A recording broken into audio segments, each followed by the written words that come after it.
guys, it's Samia here for Signal by Sony, a show about everything Sony makes.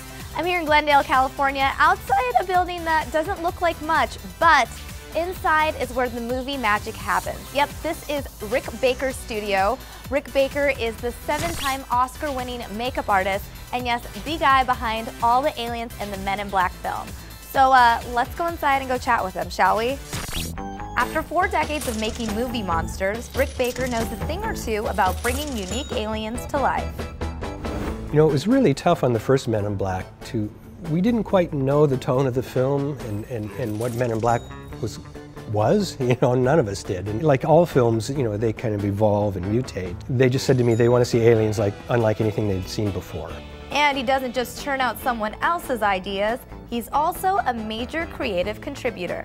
From my very first film, I had things to say. They didn't want to hear it, you know, and I was very annoying. I want to make it as cool as possible, so I would always suggest things. For example, this little green man in the guy's head was not in the script. That was something that we came up with and suggested and pitched to them. When Edgar stretches his skin out and you see this weird alien form underneath, that wasn't in the script. And the funny thing, one of the aliens that's appeared in all 3 of the Men in Black films are the worm guys. And the worm guys were something that we did before we got any decisions about what was going to be in the film. And again, as the movie mutated, it turned out we needed these aliens for a scene that was going to shoot very quickly. And I said, well, we actually have something we already have a mold of that I think would work, and these were the worm guys. And they turned out to be one of the more popular aliens. One of his challenges is making space creatures that can both scare the audience and endear them. When I was pitching Boris in Men in Black 3, one of the first things they said was, hey, you know, I think he's too scary. He looks a little too scary. I went, okay, Men in Black 1, Edgar,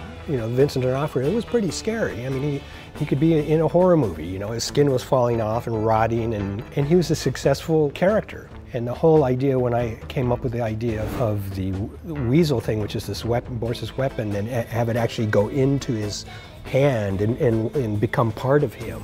They went, ooh, that's kind of gross, and I go, yeah, and his kids are going to love it, and it's going to be cool, you know. And so what if there's afraid of something? So many people were afraid of the Wicked Witch of the West, but it's everybody's favorite movie. That's part of what kids like.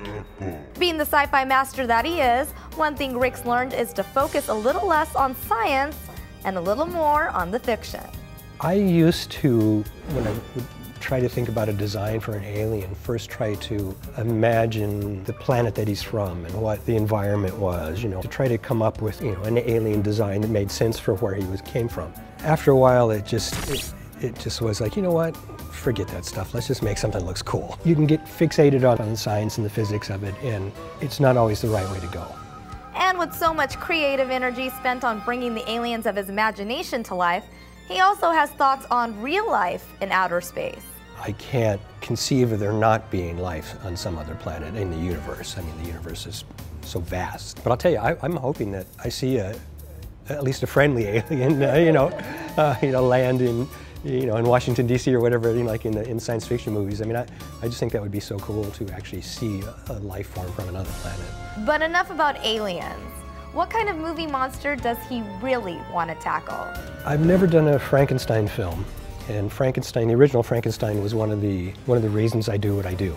And it is very much what I do. You know, I mean, not that I sew dead bodies together, but I make something out of things, you know, that didn't exist before. I created something that didn't exist before, and it looks alive. Well, whether it's another Frankenstein movie or even a Men in Black 4 in the future, it's a good bet that Rick Baker will be the go-to makeup artist, even in the ever-changing landscape of special effects.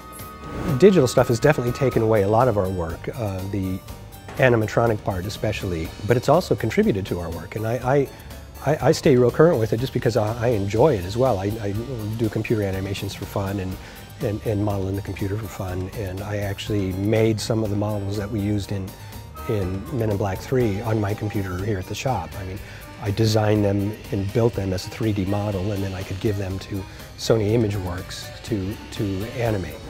But also, I like learning new things and playing with new things, and I'm always trying to find a new and a better way to do stuff. So I embrace the technology. This is a very confusing time in my life.